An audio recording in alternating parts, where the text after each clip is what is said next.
zao akatoko ny fankalazana ny 7 taona niverena ny fahaleovan-teny zao dia efa nataontsika efa niteneniko anareo hoe afaka atao tsara ny mamerina filohan-dà ny toerana misy azy ary tsy maintsy hitondra fampitaovantsika efa nilaza tamin'ny 100 andro hoe ho avy aty ny roplanina Kaza.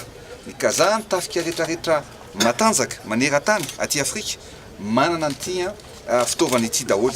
Tsy tafika intsony raha tsy manana an'ity. Eto moa ny tafika eto amintsika ny tafika anabakabaka dia anarany fotsiny sisa mipetraka hoe tafika anabakabaka fa tsy misy fitaovana intsony ampiasaina. Zao zavatra ataontsika zao dia ezaka lehibe satria miverina amin'ny toerana misy azy ny tafika anabakabaka.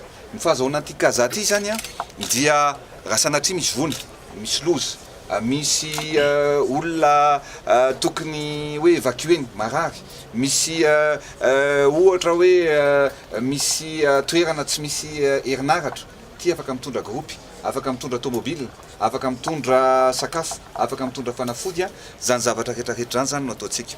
Ty roplanina ity zany dia ny filohan-dà na nitafika anabakabaka no misahana ny fitantanana anazy. Fa rehefa misy ilain'ny firenena azy na mivona na resaka catastrophe naturelle, resaka cyclone na resaka misy marary na amin'ny fitsaboana ihany koa amin'ny ministère ny fahasalamana dia afaka mampiasa anito fiaramanidina ito avokoa ny vahoaka malagasy sy ny firenena malagasy. Miverina amintsika izao ny ampoa tonga ny fitaovana.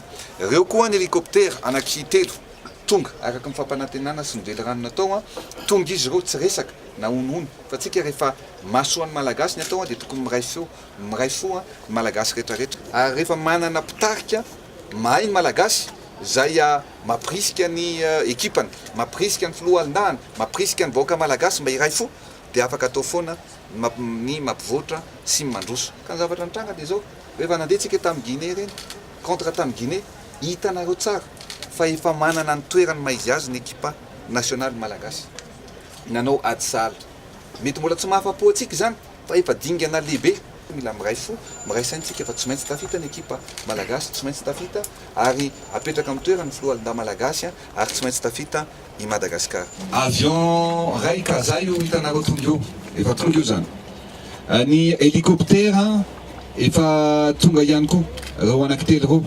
Fa ho avy eto ihany koa rehefa avy eo zany ny avion Cessna anankidimy mbola ho avy eto zay hiaro ny sisin-dranomasina rehetrarehetra any alefatsika ny amin'ny faritra rehetrarehetra any fa afaka ampiasaina ihany koa amin'ny zay ilana anazy ireo Cessna ireo. Zavatra hitantsika eto zany dia anisan'ny fitaovana vaovao omena ny tafika filohan-dà malagasy. Ity 4x4 ity zao na miditra any anatin'ny rano mihoatra ny 2 mètres dia mandeha foana ity camion ity, zany hoe atrany anatin'ny rano be reny ary tony no ampiasaina hoentina amonjena an'ireo any amin'izay tena lavidalana rehetrarehetra dia omena ny filohan-dà malagasy tony mba tsy hijaly fitaovana intsony. Zay zao ny zavatra anankiray amin'ity mahatata io na miakatra tendrombohitra araka ny teneniko anareo hatramin'izay. Na miakatra tendrombohitra io afaka miakatra tendrombohitra, afaka mitsofoka any anatin'ny rano. Alefany amin'ny faritra rehetrarehetra lay Toyota ohatran'ny tony tena mataty lalana hoentina hitandrovana ny filaminana. Efa niteny amintsika hoe manerana ny district rehetra dia ampitomboana sy ampiana ny tony fiara tony, zany hoe rehefa misy olona tanàna manafika, misy olona manafika dia io le ametrahana an'ilay force d'intervention spéciale dia tony tsy maintsy mamonjy anazy ao anatin'ny fotoana fohy. Zay le tanjona apetratsika mba hiverina ray manontolo ny fandriampahalemana eto Madagasikara.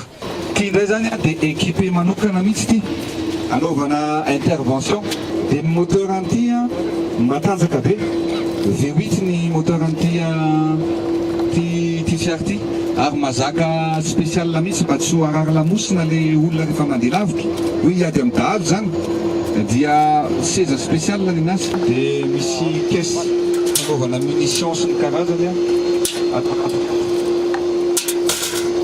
zay dia misy misy réservoir, misy pelle, dia blindé ny aty aoriana tony.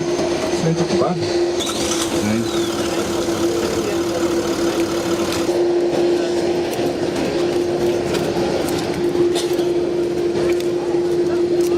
Tsara ilay izy anao anatiny a.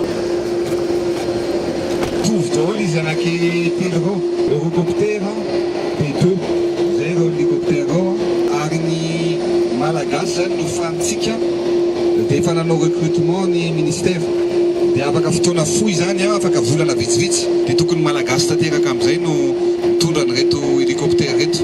Misy ny mécanicien ao a, miarabanao lieutenant. Eo amin'ny tafika anabakabaka lieutenant. Dia ohatr'izao ilay hélicoptère mazaka olona 5 zany tsy ankoatran'ny pilote. Ny akamaroan'ny tafika rehetrarehetra na ny États-Unis io na ny Asie io, hélicoptère mitovy amin'izao daholo, mitovy amin'ny daholo no ampiasainy zareo. Izany hoe mipetraka amin'ny toerany maizy azy ny malagasy ankehitriny. Dia arabaina ny tafika rehetrarehetra nahazo fitaovana.